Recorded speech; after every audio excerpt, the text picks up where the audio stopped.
Bonsoir à toutes et tous et bienvenue à votre dîner VIP sur le thème IA générative, quels impacts en partenariat avec Freshworks. Et j'ai le plaisir pour aborder cette table ronde d'accueillir Luc Ferry. Bonjour Luc. Bonjour mon ami. Je vais vous présenter dans quelques instants et puis je disais on est en partenariat avec Freshworks et qui est dignement représenté par Gabriel Frasconi. Bonjour Gabriel. Bonjour Julien, bonjour Luc. Vous êtes Bonjour directeur Gabriel. général de Freshworks qu'on va présenter dans quelques instants. D'abord peut-être pour introduire un peu cette table ronde, Luc, vous êtes philosophe agrégé de philosophie de sciences politiques, ex-ministre de la Jeunesse et de l'Éducation nationale et de la Recherche, et auteur d'un nouveau livre qui sort dans quelques jours, le 4 octobre, La frénésie du bonheur différé au bonheur immédiat. Encore tout un programme dont on pourra peut-être reparler dans une autre table ronde. Outre vos contributions à l'écologie et au développement durable, vous avez exploré des domaines aussi variés que l'éthique, l'innovation, l'ère numérique et bien entendu l'intelligence artificielle et le big data.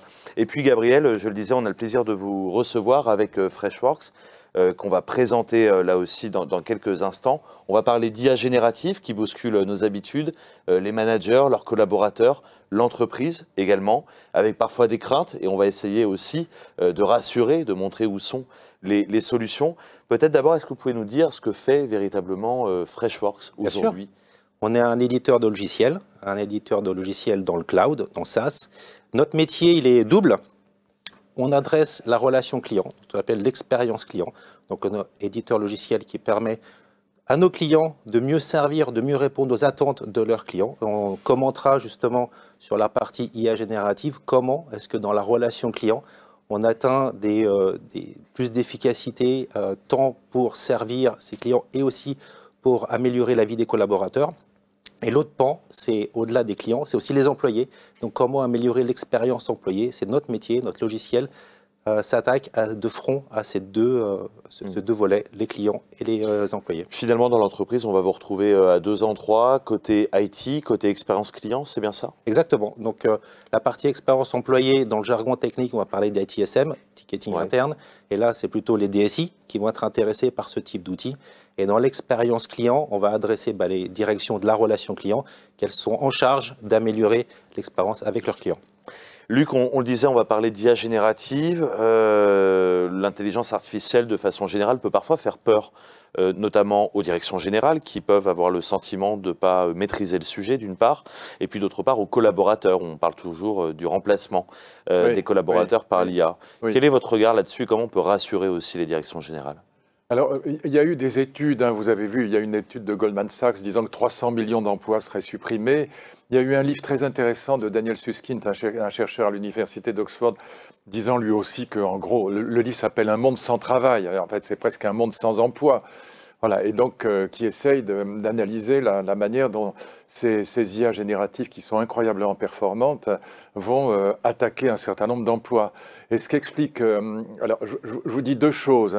Dans un premier temps, je dis Susskind a raison sur un point qui est très important, c'est que ces IA génératives, elles attaquent aujourd'hui des emplois, des métiers ou des tâches qui sont des tâches intellectuelles de très haut niveau.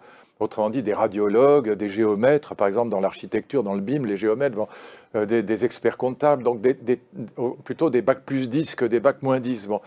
Et donc, il dit, voilà, ça va attaquer beaucoup d'emplois et des emplois de très haut niveau. C'est la grande différence avec les précédentes révolutions industrielles qui attaquaient plutôt, avec l'automatisation, des emplois manuels répétitifs et bêtes, pour dire les choses un peu brutalement. Bon, c'est vrai, par exemple, pour les radiologues, c'est évident que radiologue, il en faudra 1 pour 10. Il restera toujours un humain, mais on n'aura pas besoin de 10 radiologues dans un hôpital. Il faudra 1 pour 10. Parce que ce que fait l'IA aujourd'hui est absolument génial, en médecine en particulier. Maintenant, je m'arrête là, mais je pense là-dessus avec Gabriel, j'aimerais bien avoir son point de vue là-dessus. Je crois qu'on est d'ailleurs d'accord. Je pense qu'il ne faut pas confondre les tâches et les métiers. Pratiquement toutes les tâches vont être impactées, mais très peu de métiers seront impactés. Je vous donne un exemple très rapidement. Quand j'arrive au ministère, il y a 20 ans, au ministère de l'Éducation, il y avait 6 ou 7 répertoires qui se baladaient dans le ministère, de téléphone. Bon, j'ai demandé à ma secrétaire de les rassembler. Elle a mis 12 jours à calligraphier. Aujourd'hui, avec l'IA, Excel, un scanner, bon, elle va mettre une après-midi. Est-ce que j'ai viré ma secrétaire? Non. Elle fait des choses beaucoup plus intelligentes, beaucoup plus intéressantes pour elle et pour moi que de calligraphier des répertoires. Voyez. Donc je pense qu'il ne faut pas confondre les tâches et les métiers. Beaucoup de tâches vont être impactées, mais ce sera très positif parce que ça permettra de gagner du temps et de faire autre chose de plus intelligent et de plus utile. Alors justement, Gabriel, est-ce que vous pouvez nous éclairer sur la manière dont l'IA va s'intégrer dans vos solutions et comment ça transforme concrètement le métier aujourd'hui des utilisateurs? Alors déjà, j'aime beaucoup les tâches et les métiers, donc je me permettrai de réutiliser ça, Luc, j'aime beaucoup.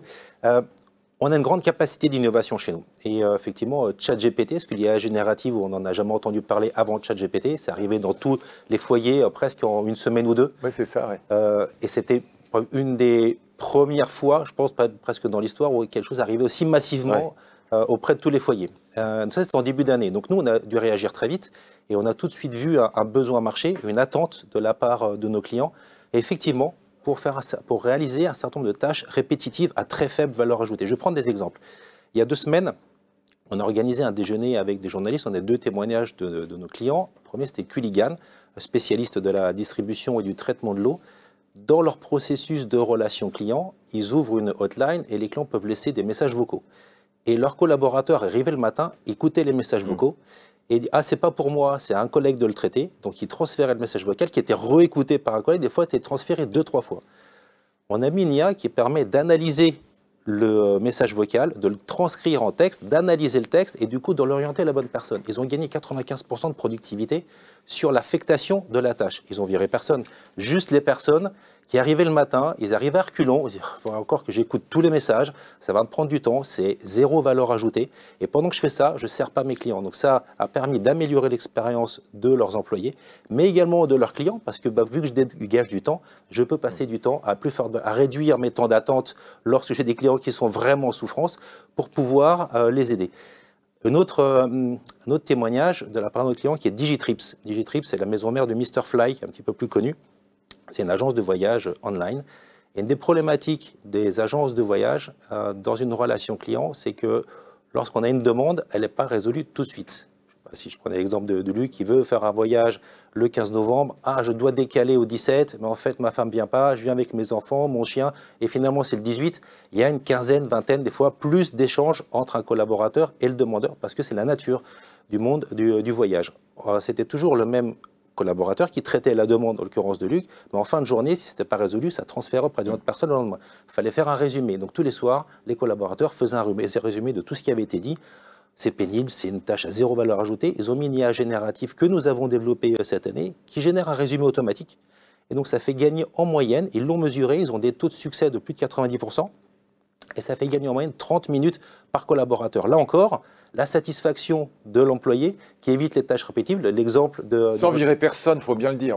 Personne n'a été viré. C'est juste, j'ai 30 minutes de plus pour moi pour pouvoir résoudre des cas plus complexes, pour faire une vraie valeur ajoutée, plutôt que juste de faire un résumé d'une discussion qui a eu lieu. Et effectivement, une machine peut très bien faire ça. Donc c'est vraiment l'idée d'améliorer encore une fois l'expérience des collaborateurs, d'annihiler toutes ces tâches répétitives comme mode secrétaire. Bon, c'est quand même pas très sympathique de faire toute cette paperasse et en même temps de dégager du temps pour servir encore mieux les clients et pour améliorer la satisfaction client. C'est ça ce qu'on voit aujourd'hui, l'IA générative, qui permet de s'affranchir de toutes ces tâches répétitives pour dégager du temps et améliorer la productivité, qui n'est pas un gros mot, la productivité, mais dans le bon sens du terme, justement, pour dégager du temps pour les tâches à valeur ajoutée. Alors justement, Luc Ferry, si on regarde d'un angle peut-être parfois plus philosophique, est-ce que c'est la libération des tâches, justement, pour les employés ? Oui, là, c'est les exemples que nous venons de donner tous les deux le prouvent. Donc là, c'est de la libération des tâches. Ça suppose qu'on a, enfin, je ne veux pas employer ce mot, il est affreux, upgrader les personnes avec lesquelles on travaille. Le mot est horrible, mais enfin, voilà, leur faire des tâches plus intéressantes, plus intelligentes, sans supprimer des emplois. Maintenant, on est à ChatGPT 4. Il faut imaginer ce que sera ChatGPT 10 ou 12 ou 20. Voilà, ça va ressembler à quoi? Et là, évidemment, il y a quand même des interrogations sur les métiers, les bac plus 10, disons les métiers très intellectuels, parce que déjà, il faut quand même savoir une chose, c'est que ChatGPT 4, il a un QI de 155 au Wechsler, qui est une des échelles d'intelligence les plus utilisées dans le monde. Et moi, je lui ai fait passer le Wechsler moi-même, pour voir, parce que quand j'étais gamin, j'ai fait une licence de psycho, je me disais, jamais j'aurai la grecque de philo, je venais de la campagne, c'est trop difficile. Bon, et ce qui est très amusant dans les Wechsler, dans les tests d'intelligence, les QI, c'est qu'il y a des tests de bon sens. Et je vous donne une phrase, on dit à la personne à qui on fait passer le QI, je vais vous donner une phrase bête, il faut que vous me disiez quelle est la bêtise. Et j'ai fait ça avec ChatGPT, il est génial, il est génial, il est incroyable. Il y en a une que j'adore, c'est le boulanger perd sur chaque petit pain, mais il se rattrape sur la quantité. C'est un peu ce que me dit Madame Bond aux gens qui vendent de l'essence, vendez à perte mais vendez beaucoup, tu vois, ça va marcher. Ils aiment beaucoup entendre ça, comme tu peux imaginer. Bon.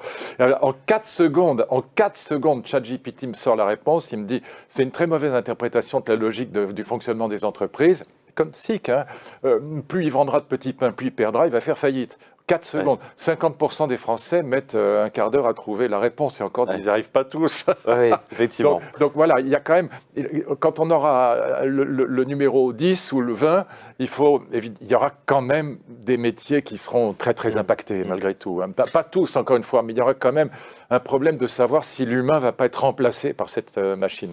Alors justement, Gabriel, vous êtes aussi sur le terrain, vous implantez l'outil dans des entreprises. Est-ce que quand vous arrivez dans une entreprise, vous constatez parfois des craintes de collaborateurs qui disent « Oula, non, surtout pas, parce que ça, c'est mon métier, c'est ce pourquoi je suis rémunéré, et donc je vais me faire remplacer ».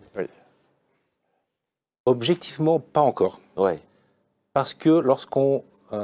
Luc parlait des bacs plus 10, il faut bien voir que les collaborateurs qui font de la relation client, c'est un métier qui est difficile. On a beaucoup de plaintes. Je prends les cas de l'e-commerce. Souvent, quand on appelle, j'ai commandé des chaussures rouges en 44, je les ai reçues en 42, c'est l'anniversaire de la petite, je ne suis pas content.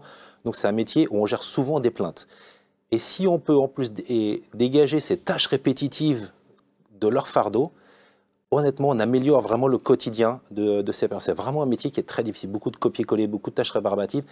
Et donc, ils nous voient vraiment comme une solution qui leur permet d'améliorer très fortement leur quotidien. On n'est pas encore dans la phase « est-ce que ça va impacter mon boulot ?» Parce qu'en fait, j'ai tellement de choses à faire, à faible valeur ajoutée. Si je peux me dégager tout ça pour me focaliser et rendre un vrai service qu'un humain, avec sa sensibilité, peut donner à une autre personne, c'est considéré comme un gros avantage aujourd'hui. Le risque pour les entreprises, il est encore sur la partie plutôt sécurité, hébergement des données. Le côté GDPR, et en Europe, on est plutôt bien protégé sur ces sujets-là. D'ailleurs, on est assez avant-gardiste pour le coup. On se plaint souvent de l'Europe, mais sur ces sujets-là, on est quand même très avant-gardiste. Les craintes des entreprises sont à ce niveau-là aujourd'hui. Elles ne sont pas sur les risques pour les emplois, c'est la donnée, où est-ce qu'elle transite, qui en est propriétaire, où est-ce que ça va, est-ce que je ne suis pas à risque aussi de mes données. On a vu un exemple, je crois que c'était, si je ne dis pas de bêtises, chez Samsung, mais encore une fois, je réserve mon propos. Il avait demandé à ChatGPT sur un nouveau produit qui allait sortir, ce qu'il en pensait. Et en fait, très rapidement, sur quelque chose qui était dans la roadmap qui allait sortir, c'est devenu public. Donc il y a une faille de sécurité parce qu'un ingénieur a demandé à ChatGPT un conseil sur le design d'un produit. Donc ça, c'est des points de vigilance que les entreprises doivent avoir très fortement. Et nous, en tant qu'éditeurs qui implémentons ces solutions-là, c'est notre devoir que d'y répondre. On a la chance d'avoir l'Europe qui représente 40% de notre business. Donc, du coup, on est obligé de répondre à ces interrogations et aux législations européennes. Donc, tout ce qu'on fait, bien évidemment, que ce soit cadré. Mais j'engage, en tout cas, des politiques et des gouvernements à travailler sur ces sujets-là qui, là, sont structurants. Bien sûr. En tout cas, pour l'avenir, dans le monde entrepreneurial, parce qu'il y a le monde des particuliers, c'est une chose, mais dans l'entreprise, c'est des sujets qui sont très importants. Et là, c'est là-dessus où nous, en tout cas, on a un devoir de travailler et de répondre à ces interrogations.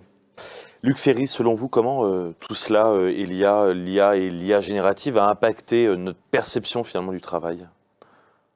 Là, on en a parlé sur tâches et métiers. Moi, je pense quand même que dans les métiers intellectuels moyens, si je puis dire, où les gens sont, voilà, disons, le pas très bon journaliste, le scénariste d'Hollywood pas très performant, le gars qui vous fait une note de service dans un ministère.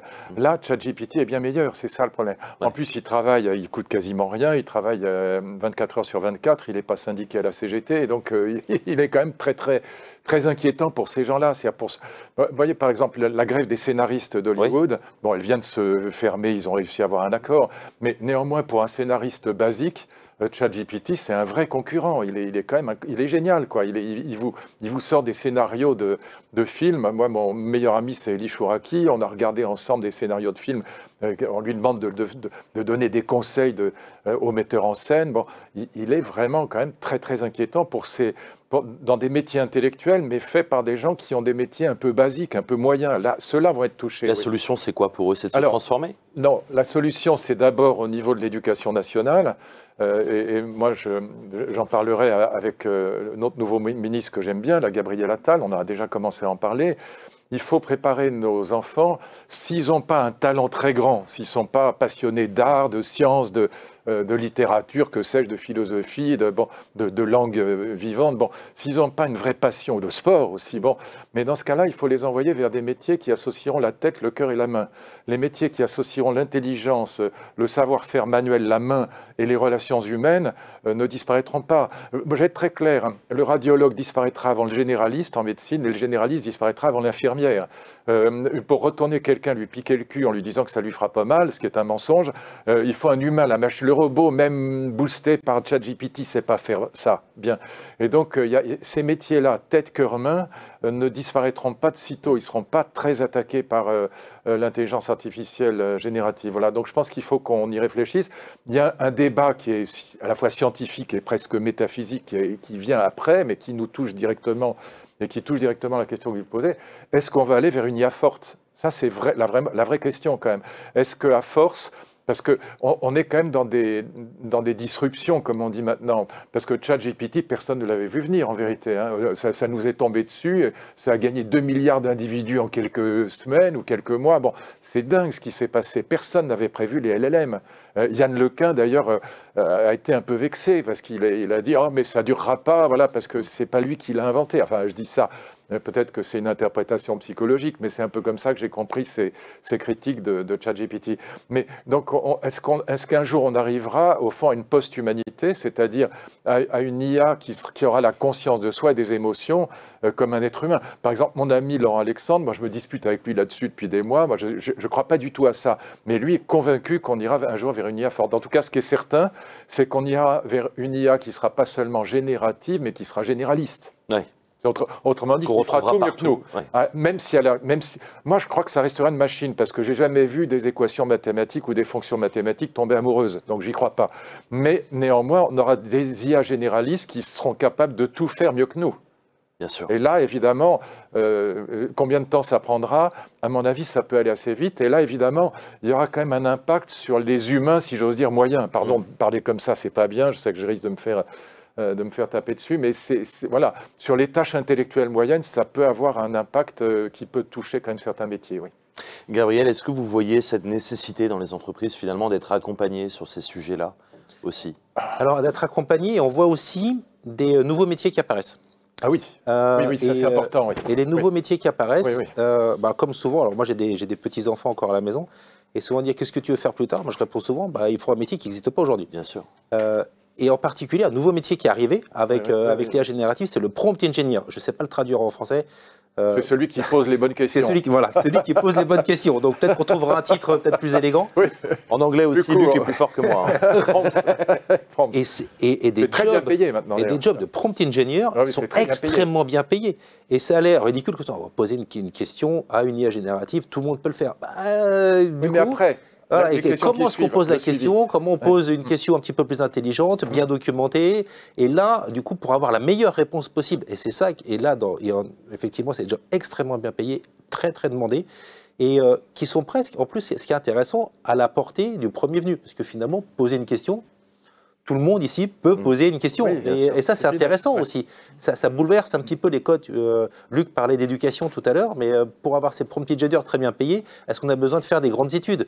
Les petits-enfants, donc quoi on va les orienter demain? Donc ça pose toutes ces questions-là. Donc aujourd'hui, les entreprises sont très, très, très friandes de ces type de profil. Et ça, c'est chose pareil, on n'a pas pu venir. Comme on n'a pas vu venir ChatGPT, les conséquences qui arrivent, dans un mois, si on fait cette table ronde-là, probablement, il y aura de nouvelles choses qui sont sorties. Et ça, c'est aussi des éléments intéressants. Toutes les entreprises regardent ce type de profil aujourd'hui. Et ce qui veut dire, qu'on n'est pas sorti de la logique de Schumpeter, c'est-à-dire la destruction créatrice. Il y a des emplois data scientist. Cybercriminaliste, c'est un métier d'avenir. Voilà. Donc c'est vrai qu'il faut penser, même si certains emplois vont être impactés, qu'il y aura aussi des créations d'emplois nouveaux. Et on vient d'en évoquer déjà 3, et il y en aura certainement beaucoup d'autres qu'on ne peut pas prévoir aujourd'hui. On parlait tout à l'heure de l'éducation de nos enfants, on en parlait là aussi. Comment on doit demain finalement expliquer à nos enfants, parce que Gabriel a tout à fait raison, on a tous dit plus tard je veux faire ci, je veux faire ça. Est-ce que finalement c'est pas assez déstabilisant pour les enfants de ne pas savoir quel métier ils feront demain, puisque ce métier n'existe probablement pas aujourd'hui? Quelles sont vraiment les solutions? Il y aura quand même moins de métiers nouveaux qu'on ne le croit. Enfin, puis c'est pas, alors pour le coup, la logique schumpeterienne de destruction créatrice, je peux vous citer sans aucun problème 80 métiers qui ont disparu entre le 19e siècle et aujourd'hui. Et que vous connaissez même pas, vous connaissez même pas les noms. Moi, j'en ai la liste, je me suis amusé à en faire la liste, c'est dingue. Donc ça, c'est pas vraiment nouveau. Mais en revanche, je pense qu'il y a un vrai problème dans l'éducation nationale, c'est qu'il y a quand même globalement d'abord une très grande méconnaissance de ce que c'est que l'IA de la part des professeurs, et aussi un rejet. Au fond, beaucoup de professeurs, ils n'en veulent pas parce que c'est un concurrent, et puis c'est pas sympathique, et puis c'est américain, et puis ça vient des GAFA, c'est néolibéral, ça nous est imposé. Enfin, vous avez toutes sortes d'objections de ce type qui portent sur cette IA qui est quand même américaine et chinoise, parce qu'elle n'est pas française, hein, elle n'est pas européenne. Bon. Et donc, ce qui est un vrai problème, on est encore une colonie des États-Unis et de la Chine. Bon. Et donc, il y a un très grand rejet de la part de l'éducation nationale, et je pense que c'est d'abord là qu'il faut commencer, si on veut que nos enfants soient éduqués à l'IA. Et en plus, ce ChatGPT peut être un outil. Au lieu de l'interdire bêtement, c'est idiot d'interdire ChatGPT à l'école, c'est pas vrai. Il faut l'utiliser comme outil pédagogique. On peut avoir des usages pédagogiques de ChatGPT, ou aussi d'ailleurs de Midjourney, on n'en a pas parlé, ou de DALL-E, qui sont extraordinairement intéressants. Vous demandez par exemple à un enfant d'écrire à DALL-E ou Midjourney une carte postale de Noël. Donc ça va l'obliger à verbaliser, à employer les bons mots, sinon le résultat ne sera pas bon. Et on compare après la carte avec le résultat de DALL-E ou de Midjourney, ce qu'il vous a donné. Et là, si ça ne va pas, on va dire à l'enfant, peut-être que tu as mal précisé les choses, mal décrit les choses, et peut-être que tu peux recommencer en employant des mots meilleurs, en essayant de fouiller ta description, etc. Et ça peut être, pour un enfant même de 8 ans, 9 ans, à l'école primaire, ça peut être un outil pédagogique formidable. Donc il faut aussi voir les aspects positifs de cette machine. Bien sûr. Gabriel, on le voit, c'est un sujet qui est très complexe. La technologie aussi est complexe. Ah oui. Est-ce que finalement, ce qui est primordial, c'est la facilité d'utiliser la plateforme? Parce que j'imagine qu'on peut vite être perdu aussi avec les différentes utilisations d'une plateforme comme la vôtre ou d'autres. Alors en tout cas, avec la nôtre, en priori, on n'est pas perdu. Donc c'est ce qu'on essaye de dire à nos clients, et c'est ce qui nous remonte aussi. Mais tu as raison, c'est le logiciel aujourd'hui pour les entreprises doit être simple à utiliser, simple à mettre en œuvre, simple à adopter pour les utilisateurs. On en est revenu des logiciels compliqués, où on se met devant une interface et ça nous prend 1 ou 2 mois avant de commencer à l'utiliser. Ce temps-là est révolu. Effectivement, alors si on revient sur l'IA générative, bon, il suffit de poser une question, on a la réponse, c'est très simple, n'importe qui peut le faire. Et le logiciel de l'entreprise doit être dans cette même mouvance-là. On prend souvent l'exemple de passer une commande sur Amazon, on n'a pas besoin d'avoir une formation, ou Cdiscount, ou peu importe les sites e-commerce préférés. Le logiciel d'entreprise doit être de la même façon, le plus simple possible d'utilisation, de mise en œuvre, de paramétrage. Et c'est là où on a vraiment une grande valeur qui sera dégagée aujourd'hui, demain et après-demain. Parce que tout ça, ça évolue au fil de l'eau. Est-ce que, Luc, on parlait de l'expérience client tout à l'heure en introduction de cette table ronde, il y a l'expérience client externe, donc avec les clients à l'extérieur de l'entreprise, et puis en interne pour les DSI, qui sont finalement à eux-mêmes un service de relations clients vis-à-vis des collaborateurs. Parfois, on peut constater un agacement ou une défiance de la part des personnes qui n'ont pas envie de parler à un robot, qui n'ont pas envie de parler à l'intelligence artificielle. Comment tout cela va évoluer selon vous ? Là, c'est vraiment toutes les grandes innovations suscitent les mêmes résistances. Je pourrais vous trouver des milliers de pages sur contre la voiture en 1920. Donc, il y en a encore aujourd'hui. Voilà. Mais aujourd'hui, pour d'autres raisons, et ça revient. Voilà. Mais en disant que jamais le corps humain ne pourrait supporter une vitesse de 60 km/h. Tout ça a été dit, toutes les bêtises. Et chaque fois qu'on a eu l'avion, chaque fois qu'il y a eu des grandes innovations, les résistances ont été très grandes. Et donc, je pense que le meilleur moyen de les surmonter, c'est pour ça que c'est pas parce que j'étais ministre de l'Éducation que je parle des profs, mais je pense que ça doit passer vraiment par l'enseignement. Et il faut vraiment qu'il y ait un enseignement sur ce que c'est que l'IA, et aussi d'ailleurs en profiter dans les cours d'instruction civique pour que la question des réseaux sociaux, du harcèlement sur les réseaux sociaux, la question des deepfakes, tout ça est quand même lié aussi à ces progrès de l'intelligence artificielle. Et donc là, je reviens sur la question moi je les appellerais les prompteurs, même si le mot existe déjà, mais après tout, on peut le détourner pour les ingénieurs prompteurs. Bon, moi j'ai fait faire une disserte de philo à ChatGPT 4. Et ce qui est absolument génial, je vous donne le sujet, il n'y a plus qu'un couple, un homme et une femme, l'humanité a disparu, il y a une bombe atomique, enfin une guerre atomique, il n'y a plus qu'un homme et une femme, et l'homme veut coucher avec la femme, et elle ne veut pas coucher avec lui, et parce que lui, il veut perpétuer l'humanité. Est-ce qu'il a le droit de la violer ? Alors, ChatGPT me répond non, il n'a pas le droit de la violer, c'est contraire aux droits de l'homme. 2, il peut essayer d'utiliser l'éthique de l'argumentation de Habermas pour essayer de la convaincre que c'est quand même important de perpétuer l'humanité. 3, s'il n'y arrive pas, il peut essayer de trouver dans un hôpital de quoi faire une PMA. Donc, avec ça, prompteur, l'ingénieur prompteur, je lui demande qu'est-ce que c'est que les droits de l'homme, pourquoi ça interdit le viol, qu'est-ce que c'est que l'éthique de l'argumentation de Habermas, qu'est-ce que c'est qu'une argumentation, qu'est-ce que c'est qu'une PMA, etc. À la fin de la journée, j'ai 150 pages. J'ai un mémoire de maîtrise, j'ai quasiment un doctorat. Voilà. Et là, et il est génial parce qu'à chaque fois, il donne des argumentations, il donne des explications et il se trompe assez peu. Il fait très très peu de conneries. Et donc, quand on aura ChatGPT 10, nos étudiants seront capables de faire un mémoire de maîtrise dans la journée. Voilà, 250 pages. Voilà. Donc voilà, il faut que dans l'éducation nationale et pour nos enfants et pour l'avenir de nos enfants, l'avenir professionnel, il y ait un apprentissage de ce que c'est que ça, et de ce à quoi ça sert, et aussi de ce à quoi ça peut être nuisible. C'est une façon de voir aussi le monde de l'éducation. Évidemment, parce que là, franchement, ça va bouleverser l'éducation. Le but, pour synthétiser, c'est de rendre nos enfants complémentaires de l'IA et pas victimes de l'IA. C'est ça le but, c'est ça l'objectif. Et donc, il faut vraiment que le nouveau ministre de l'Éducation réfléchisse. Moi, si j'étais encore... Mais il le sait, Gabriel Attal, il est très intelligent, il le sait. Mais si j'étais encore ministre de l'Éducation, je crois que ce serait mon sujet numéro 1. Bien sûr. C'est le plus important aujourd'hui, parce que ça va aller très, très, très, très vite. Gabriel, vous voyez quand même que... Et fatalement, puisque c'est natif dans l'intelligence artificielle, elle est de mieux en mieux de jour en jour.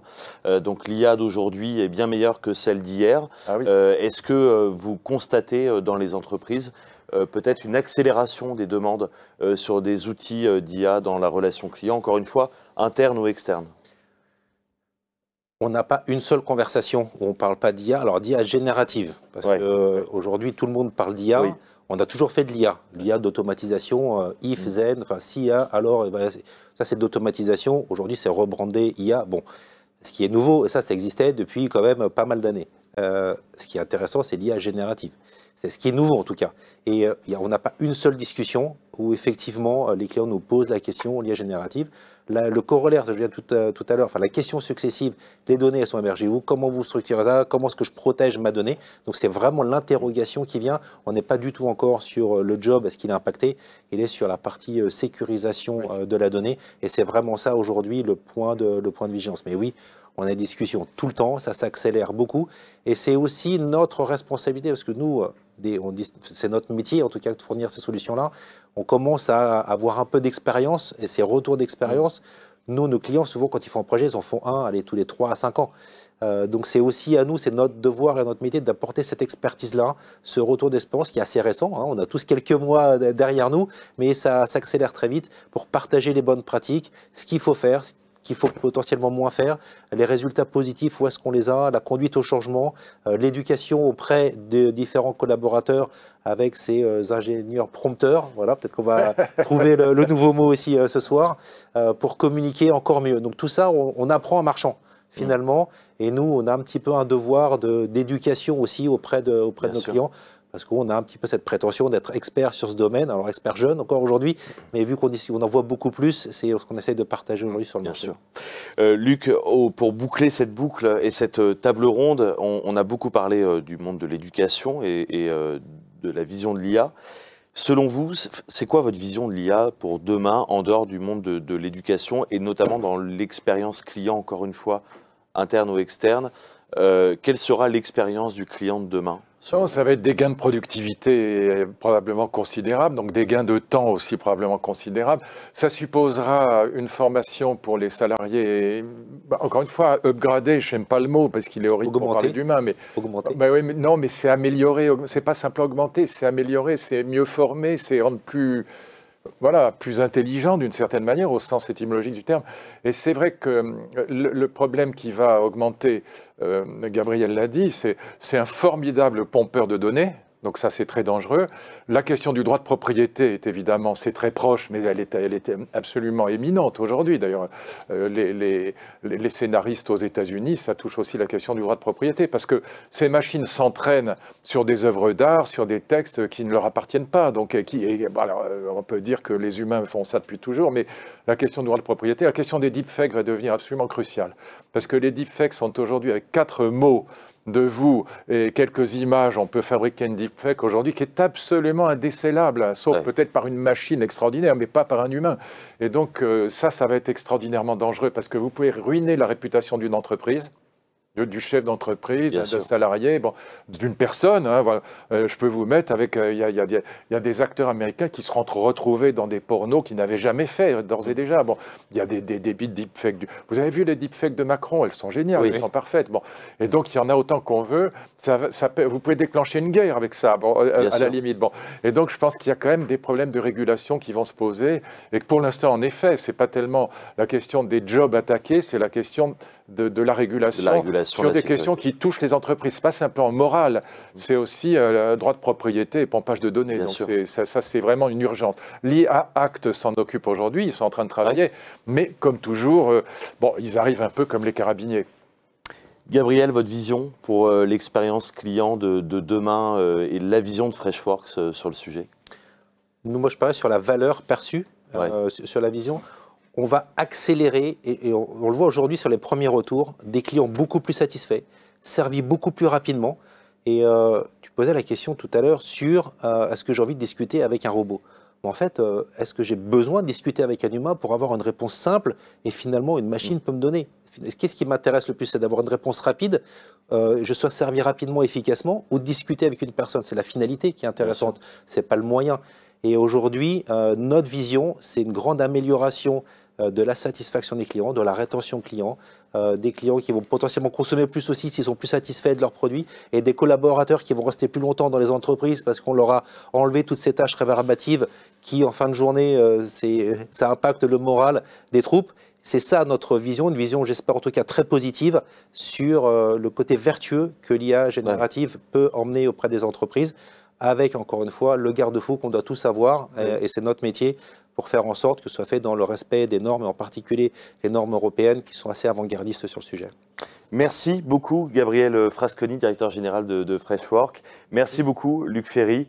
Alors je rappelle aussi l'actualité, le livre qui arrive dans quelques jours, La frénésie du bonheur différé au bonheur immédiat, qui sort le 4 octobre. Merci beaucoup messieurs d'avoir participé à cette table ronde. Merci à vous de nous avoir suivis pour ce dîner VIP. IA générative, quels impacts sur la société humaine et le domaine éducatif. Merci et à bientôt, au revoir.